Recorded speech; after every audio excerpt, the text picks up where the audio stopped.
पत्नीचे विवस्त्र photo social मीडियावर viral. साताऱ्यात पतीविरोधात गुन्हा दाखल. पती पत्नीच्या नात्याला काळिमा फासणारी एक धक्कादायक घटना सातारा शहरात समोर आली आहे.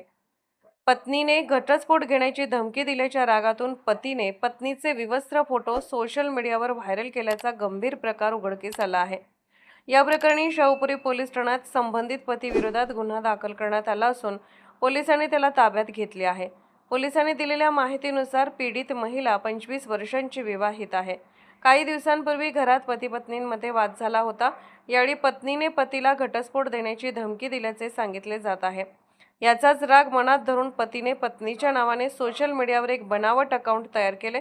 त्यानंतर त्या अकाउंटवर पत्नीचे विवस्त्र अवस्थेतील फोटो अपलोड करून ते व्हायरल केल्याचा आरोप आहे. विशेष म्हणजे हे फोटो दोघांच्या खासगी क्षणादरम्यान पत्नीच्या नकळत काढण्यात आले होते. फोटो सोशल मीडियावर व्हायरल झाल्यानंतरच पत्नीला या प्रकाराची माहिती मिळाली. त्यानंतर तिने तातडीने शाहूपुरी पोलीस ठाण्यात धाव घेत तक्रार दाखल केली. तक्रारीनंतर पोलिसांनी तात्काळ कारवाई करत आरोपी पतीला ताब्यात घेतले. तसेच सोशल मीडियावरून संबंधित फोटो हटवण्यासाठी सायबर पोलिसांची मदत घेण्यात आली आहे.